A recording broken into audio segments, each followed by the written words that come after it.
Welcome to a spark of awareness. We live in a time where we are constantly being stimulated, prompted by systems, by algorithms, by AI. But when we outsource our answers, we slowly give away our authority, our inner voice, our self-mastery. Conscious leadership has no shortcut, no hack, and it can only begin from within. It is the courage to stop escaping and to sit with what's alive and present inside, even when it's very uncomfortable. But that's where growth is. And this podcast is a space for that. This podcast is an evolution. And every week, I will share a 15-minute human prompt, live, non-performative.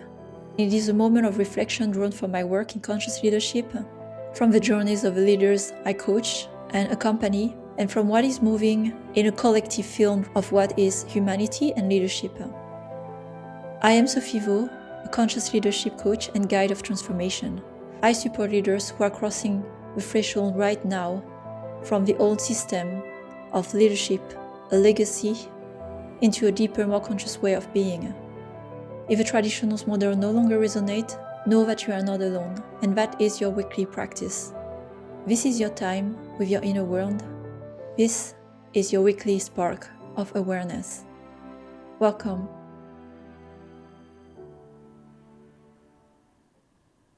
Hi Omar. Hi Sophie. Welcome on the podcast of Spark of Awareness. Glad to have you here in the backyard of Berlin Friedrichshain. Pleasure to be here. So I wanted to record this episode. If you followed some of my work the past month, as I've been going deeper and deeper into the work of conscious leadership, working with leaders, how to tap into our full potential. And through this journey, as I was quite very good in my mind, I started to explore other realms that were beyond the mind, more the wisdom of the body, intelligence of the heart, what were the blockages that were in the way of living to my full potential. And that led me, as I started to speak more about it over the last year, working with plant medicine in my own journeys, but also in the work I have led with groups of leaders, masterminds, and the retreats I had with women in Orin. So that's what leads me today in the work with Omar and Rabet Gomez that I'm sitting with today. I'll let Omar introduce himself soon. But how we've met with Omar, it's been a year now, almost a year, which again, leading in my own path, getting to more interest, curiosity, working with medicine. After I was sitting in ceremonies with medicine, I felt there was something missing between the modern business Western world to make sense of everything I was experiencing in a very deep shamanic world. And I felt the bridge was missing, and then I met Omar a year ago and we started to work together. I started to learn from Omar, learning how to work with medicine, and we have exciting things coming where we're going also to offer the work with medicines together through the fall and winter. I'll share more about that. But today I invited Omar to share more of the wisdom around plant medicine, the science of plant medicine, because I know there are many skeptics of you out there not trusting it, and it's good to have critical thinking on everything we do in this life and world. So that's why we have Omar today on this podcast. So Omar, let's begin. I know a bit of your path, not everything of it. I'm discovering it along the way as we work together. What has been your journey? You've been also incorporate in the business world, so you had the 2 feet and still the 2 feet in the two worlds. It's quite rare. So what has been your journey from the physical business world to now facilitator, shaman, working with solely plant medicine? Hi everybody, my name is Omar. I was born in Mexico and I've lived in many different countries, and the reason why I always open up with I was born in Mexico is because for those of us that were born in indigenous cultures and third world countries, we have a sense of connection to nature. I believe in a lot of other places especially if you're born in a big city, you lose that connection from nature. So as a young child, I was very connected to nature, and particularly the ocean. I was very called to living off grid and really learning from the indigenous population.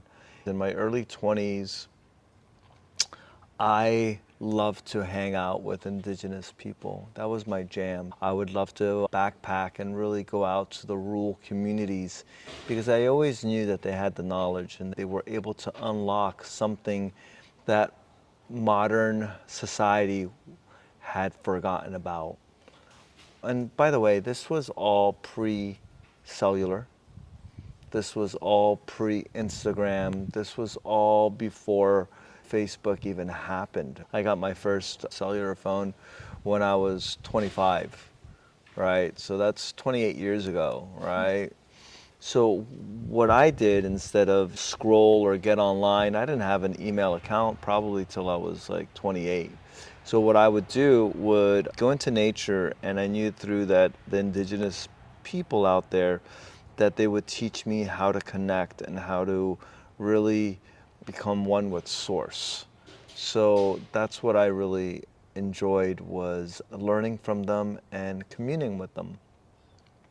And through a chain of events that eventually brought me to the Amazon rainforest, where I first sat with Mother Ayahuasca in the year 2004. But prior to that, I took a train from Mexico City up north to a place called Real de Catorce. What people don't realize about Mexico is that you have so many indigenous communities and populations within one country. I think you have like over 80 different kinds of indigenous communities or more, and each one is very different and very unique, and they have their own dialect and they have their own clothes, and even the food that they eat is very different from their neighbors. And in Real de Catorce is where the Huicholes, which are the carriers of peyote, end one of their pilgrimages. So they start off in the Gulf of Mexico and they end in Real de Catorce.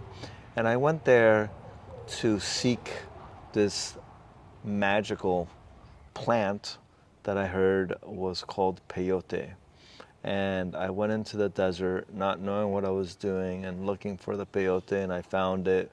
And I had a journey of a lifetime. And that's the first and only time that I've ever done any kind of plant medicine without a guide. I was taught right there and then, no. So, but it stayed with me. It was such a profound experience that it stayed with me.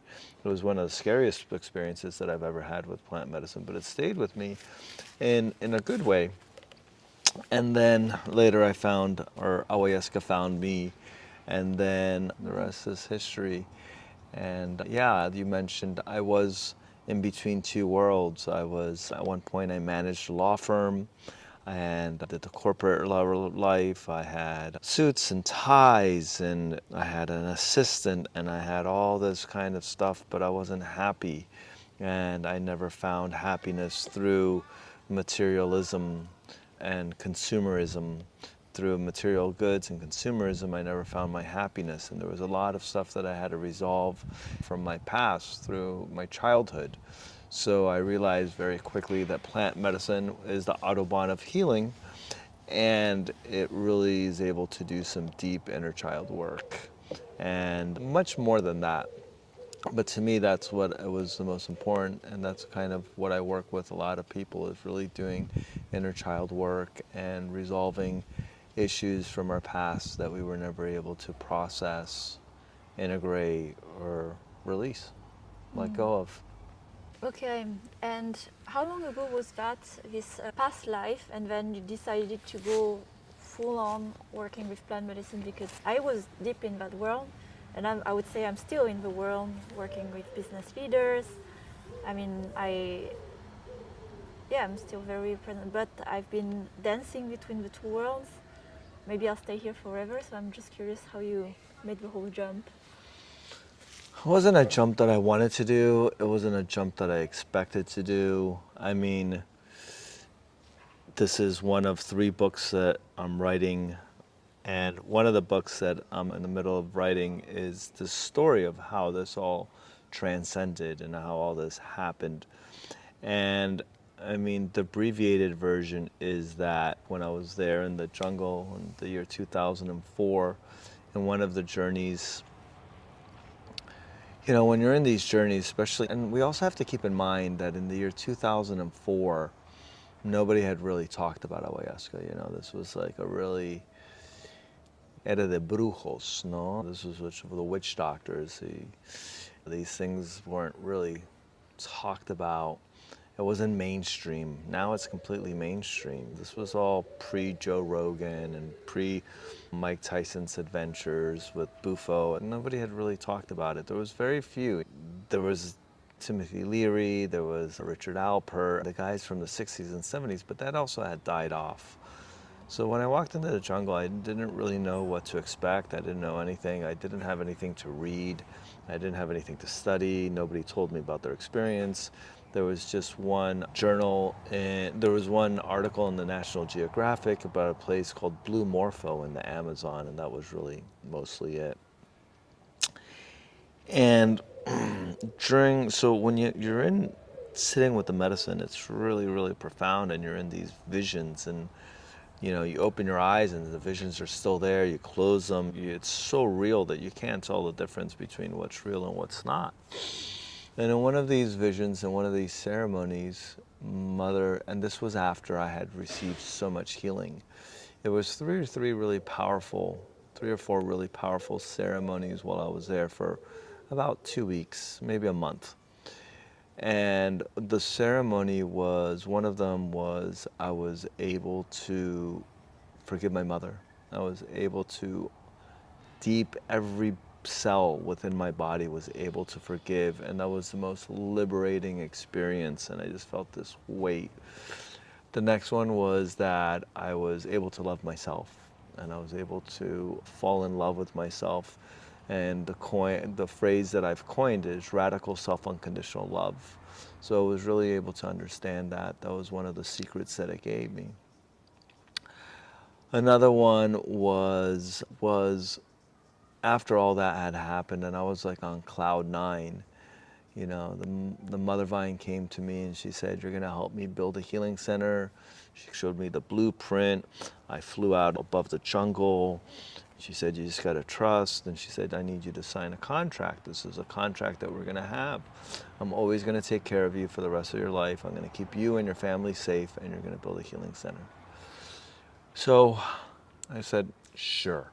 You know, like pinched my finger, blood, signed it in blood, kind of like done.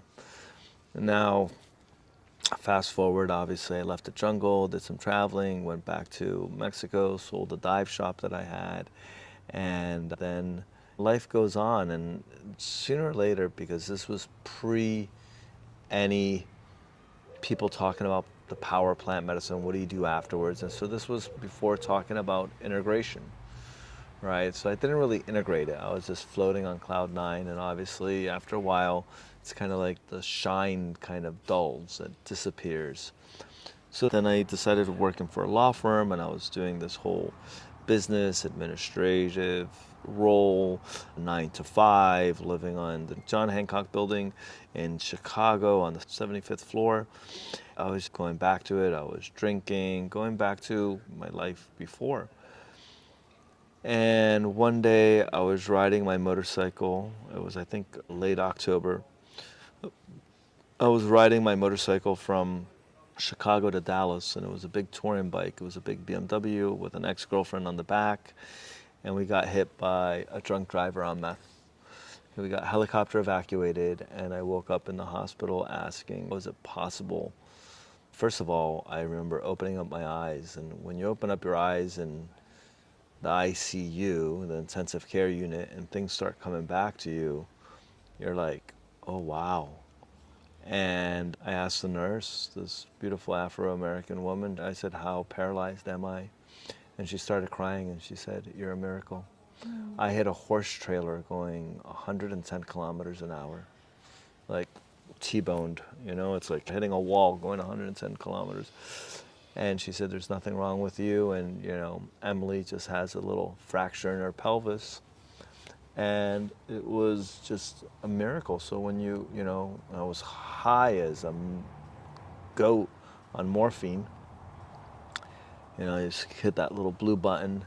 And when you're in a situation like that, you ask, like, how is it possible that I'm still alive? And at night and through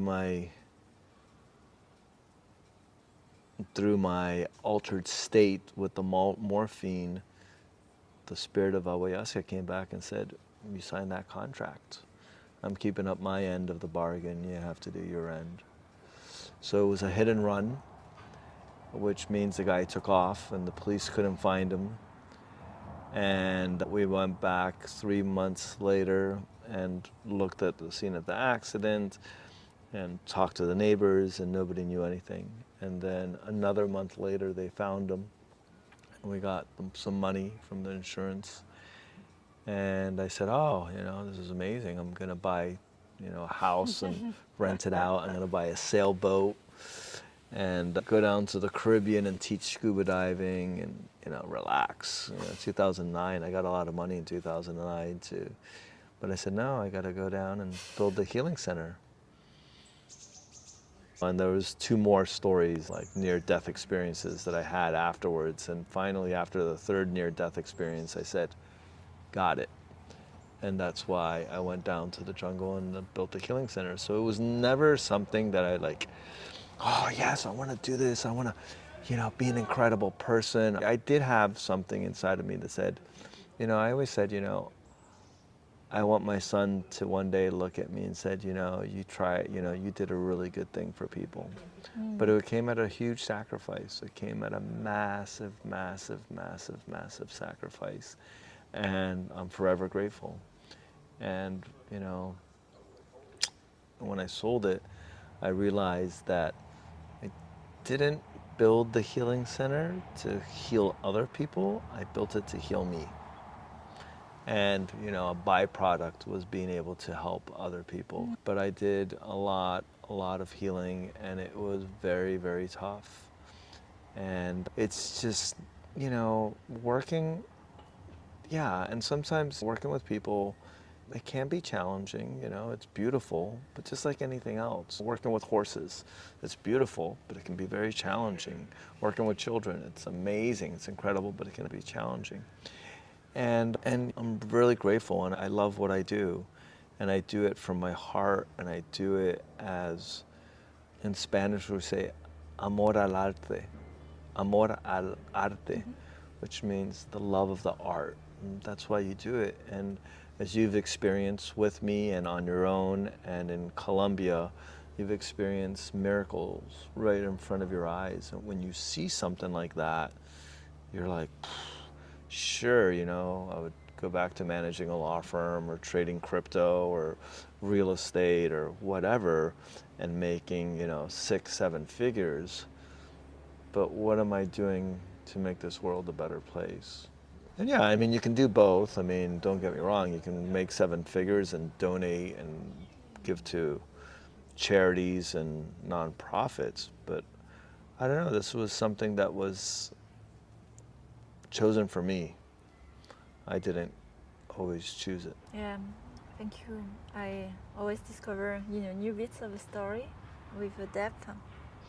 And I can relate to that, where also my journey with medicine, it's not that I chose, led me, something led me. And in the work also I do with leaders, people who are in a phase of transition, transformation, there are always the signals, like what you shared are the signals, and some are very loud when you're about to die. Some are cool, like burnout, you know, going to the hospital. Some are relational, divorce, separation, the company collapses. And when those happens, it's asking to pay attention, and then what is it telling you? So my next question is, you have served quite many people for a lifetime, over 8,000, right? Yeah. So 15 years? Yeah, I've been serving medicine for 15 years. If you really go back to, I mean, in the jungle, that was 22 years ago. And since the first time I've sat with peyote, That's over 28 years ago. So I've been working with plant medicine in a shamanic, deep, introspective way for 28 years. Good connection, yeah.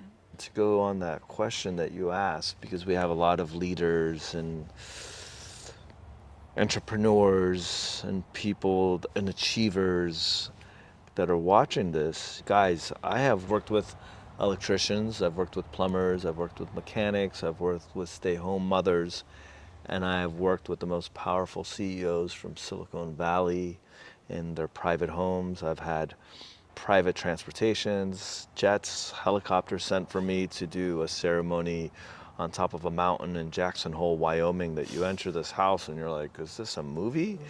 Which was one of the top executives for Apple. And what a lot of people don't realize is that a lot of leaders, powerful CEOs, are working with psychedelics. And they're working with psychedelics to get past themselves.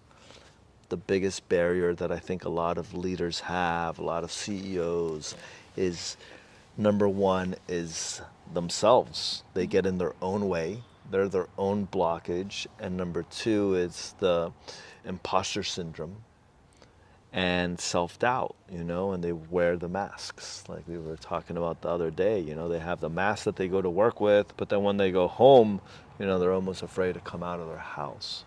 So this gets you past this, and this gets you into a place where you are in your sovereign energy, regal energy, and you are the result of the product.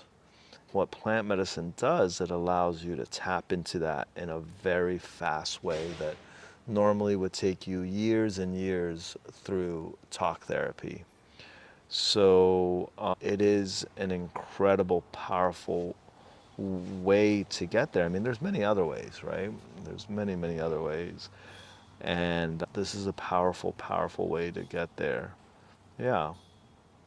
And be able to, allowing you to be the best version of yourself. So, from my experience, I had actually more people who are not from the business world going to ceremonies, plant medicine ceremonies. Like you said, the use of psychedelic substances is quite common in the business world. Sure. Yeah, drugs, cocaine, like enhancers. Sure. Yes.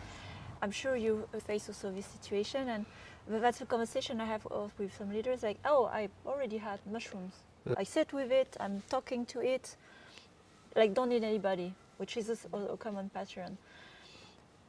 Why, in your cases, when actually leaders came to you, work with you, because I see many, there's a belief that they don't need help, and they especially don't need external help from a plant or a teacher. I'm in charge, control, and I can control the plants and then control my process. Yeah. Which is the opposite of the process with plant medicine. So how have you navigated those conversations when they come to you? Well, first of all, we're not in control of anything, right? I know that. Remember, we're not in control of anything, right?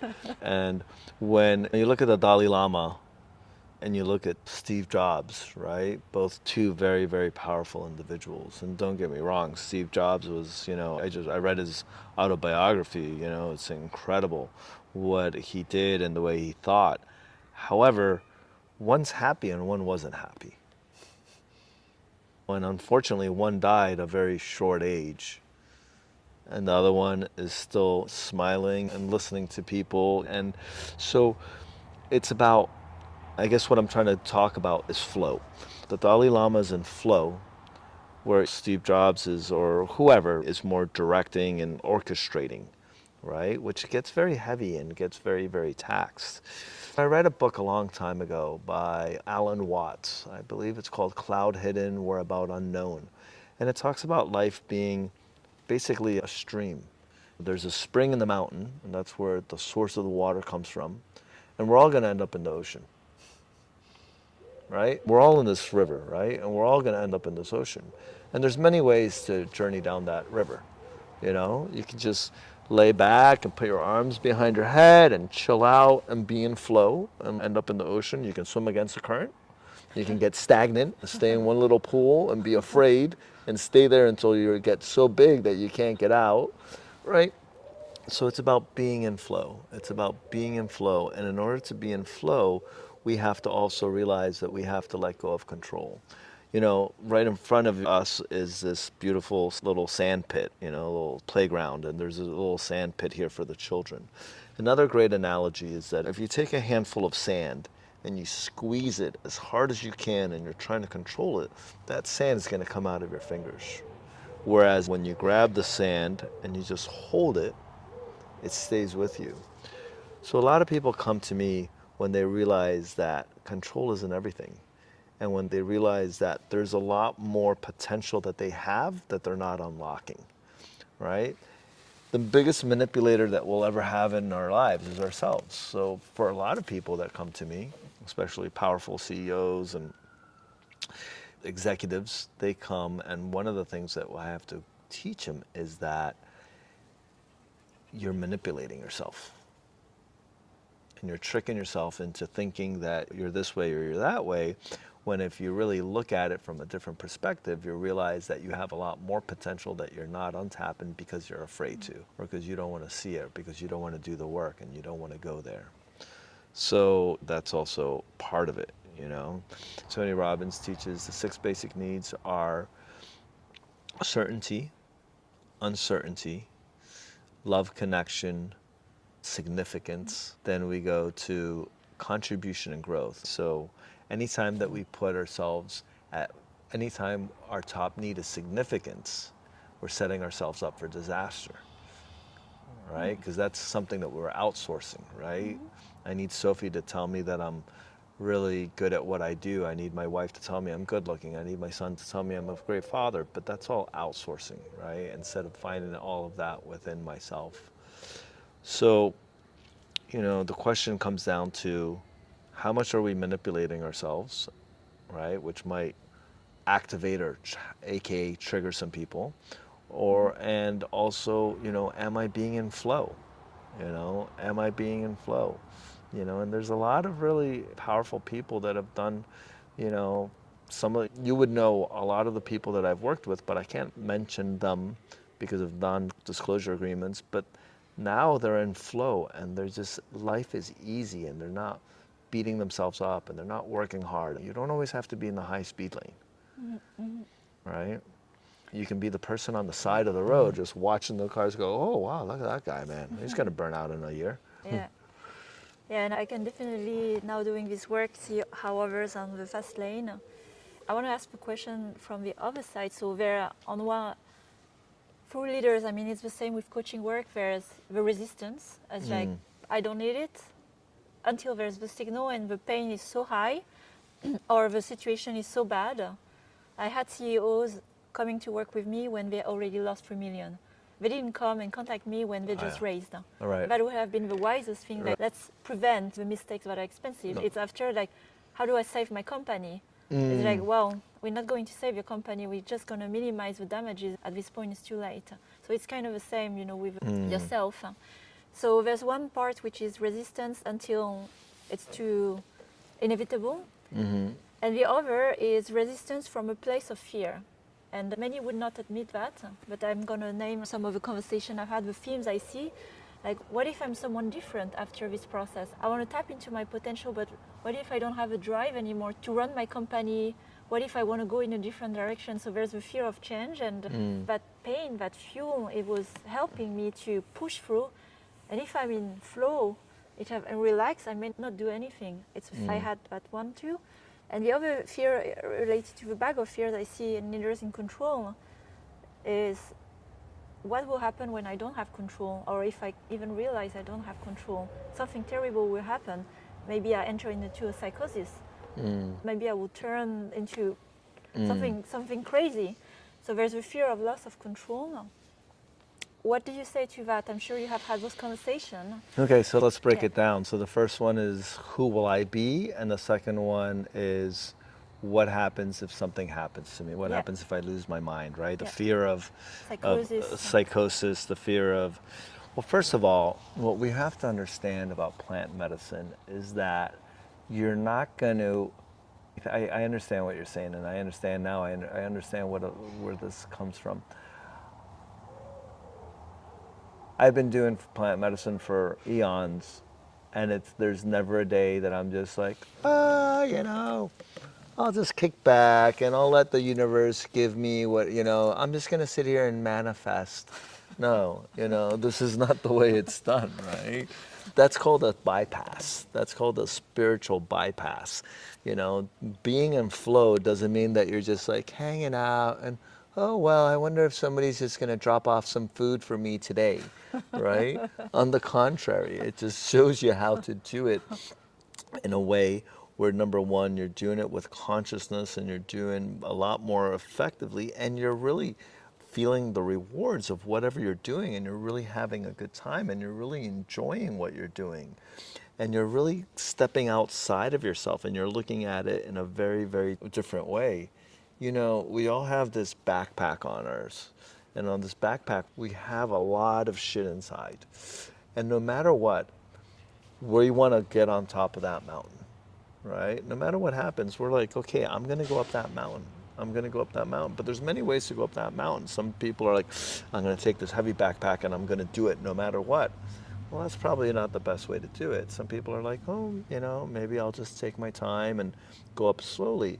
Or with plant medicine, what you do is that you make a plan, right? I'm still going to go up that mountain, but I'm going to get all this shit off my back.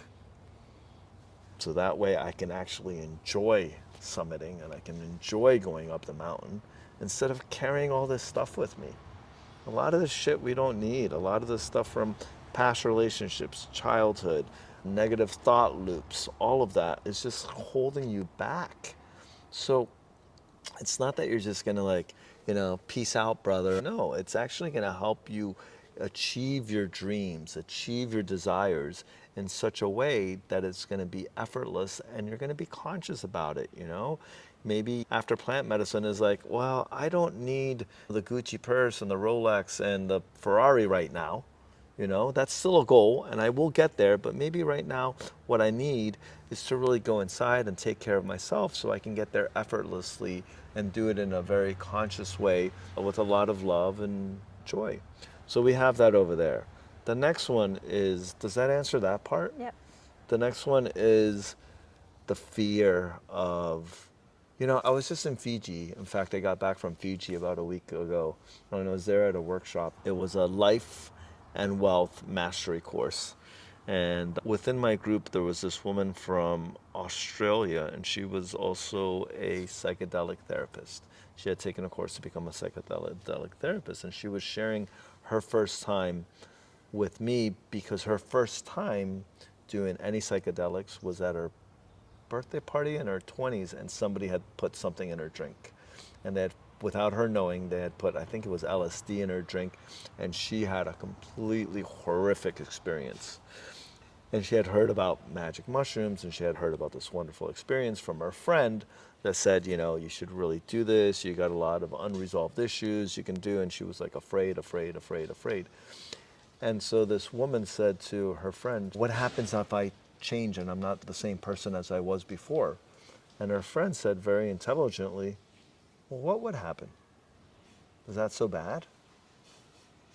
Right? So a lot of people don't realize that actually, changing and not being the same person that you were before is actually good, right? Because, by the way, I think 90% of the people aren't the way they want to be, not because they want to be this way, but because they were programmed. Mm-hmm. And if you really think about it, we're all programmed. We were programmed at such a young age. We were conditioned and we were programmed. And what plant medicine does, it takes away the conditioning and the programming so that you're like, oh, but we're like, oh, wait a minute. I don't have to be like this, or I don't have to do this. I can function within society without being a sheep in society. And I can think outside the box. I mean, look at all the people, look at all these incredible, beautiful people that have done so much for the world, and thinking outside the box. Look at the guy from Bitcoin. He completely thought outside the box, right? I mean, he was looking at how to decentralize something in a way that nobody had really thought of. right? While staying within society. Yeah. So to finish answering your question is that yes, could you possibly go into psychosis? Absolutely. But you can also get on a plane and a plane can crash. However, I'm not going to get on a plane with a guy that's high on drugs and drunk and get in his private plane. So meaning like you have to be careful, right? And you have to do your research, and obviously you have to interview and vet the person that you're going to be sitting with to make sure that you trust them. Go slow. It doesn't mean you have to go from zero to hero. Do a small ceremony. Try cacao. Try doing a cacao ceremony and then go from there and then go, okay, I like the cacao. Maybe I can start microdosing psilocybin. Okay, I understand this, right? And the whole thing that we haven't really talked about is also the spirituality of this. And that's where we have to really understand that over here we have the Western world, ketamine, and the doctors that are working with ketamine in a very clinical way. Rick Doblin, I just was reading a book this morning with Rick Doblin about it and his first DMT experiments. And then over here we have the shamanic people that are very, very spiritual in the jungle. And so how do we bridge that, right? How do we bridge that? Because within us we have three bodies. We have our spiritual body, we have our emotional body, and we have our physical body. And once we understand how these bodies affect each other, because it goes around in a wheel, then we can really not only live longer, but live happier.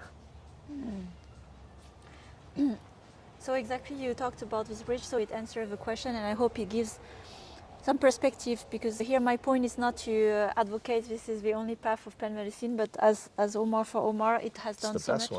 one.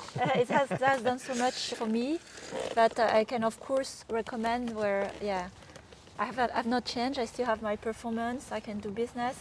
It's just remove the things on the edges that were not serving, that made that mountain climbing a little tougher. Like this intensity, like where you grind, and you think the only way to go through life is to grind. And these days I'm more in that flow. It's hard to explain because it's not something from the mind, it's something one needs to experience. Do you know why we grind? Because if we don't accomplish, if we don't perform, then we don't receive. Yeah. I can relate to that act of performance. I know very well how to act and perform, and learning how to be in the flow without caring to perform or to be liked, to be seen, right? So that's always back to that. Why medicine? Why now? I mean, I even, like for me, I would not have imagined a few years ago being sitting here, working together, learning from you to also work with plant medicine. It would have been crazy. But I have more people around me being interested in it. Yeah, there's a momentum. I don't know. Maybe that's my feeling. But why medicine now? There's an emergence, there's an awakening, because we've become so disconnected. I always love getting on the S-Bahn or the U-Bahn and counting how many people are on their phone. Now I count how many people are not on their phone, right? So it's a lot easier going 3, right? 3 people are not on the phone. Everybody else is on their phone, right? So we're so disconnected. And, you know, as human beings, I'm also reading the book Sapiens, right? And it's about, tribes, and it's about how we all need a tribe, we all need a community. And through the internet, through social media, we think that we're connected, but sure, we might be connected, like, you have one of the most powerful computers in your pocket and you can connect to somebody in Tokyo right now and you can FaceTime, but we're not energetically connected, right? And if there's an institution called the Heart Math, what the Heart Math says, heartmath.org, I believe it is. And what they say is that our hearts can actually feel the energy of somebody next to us, right? So sure, we have empaths and we have intuition, but our heart, we can also feel and sense it. And when 2 hearts are happy and they're next to each other, then it makes them both, it's this dopamine hit, right? It's a natural dopamine hit. But what social media and all this is that we learn how to replace that through artificial dopamine hits, right? Through likes and whatever's going on in the Instagram world. And we've also, our attention span is gone. We might have already lost 50 people right here, right? We've already lost like 80 people. They might have been like the first 3 minutes gone, next swipe, right? So our attention span's gone because we're not comfortable sitting. Presence right now, gratitude, presence, and sovereignty are three things that I think are lacking in most people. We've stopped learning how to be present. Like back in the old days, everybody would sit down and eat a meal together, and you were present with each other. You heard each other's story, you connected, you were part of each other's life. Now you sit down, you eat a meal, you're on the phone. We've become so disconnected from ourselves, from nature, and from source. And when you sit with plant medicine, you feel that connection, especially to nature, especially to source, especially to yourselves, and especially to other people. Yeah.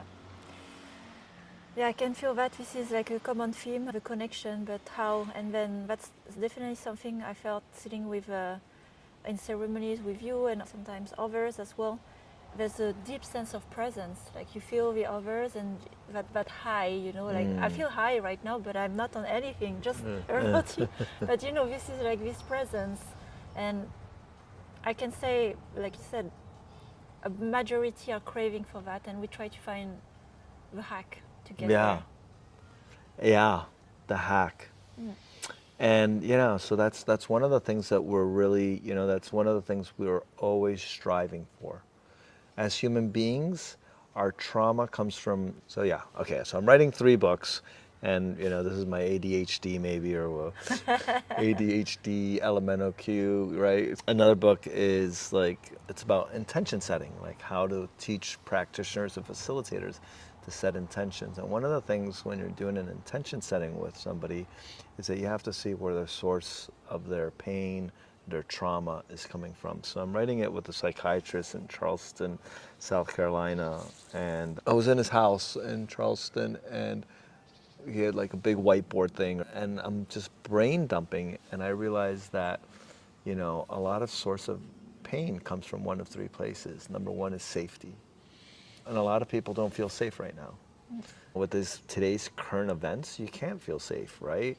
In fact, we were talking to somebody yesterday from the Ukraine, and it didn't dawn on me until he told me that the war in Ukraine started pre-COVID. Yeah. I was like, what? I had completely forgotten about that.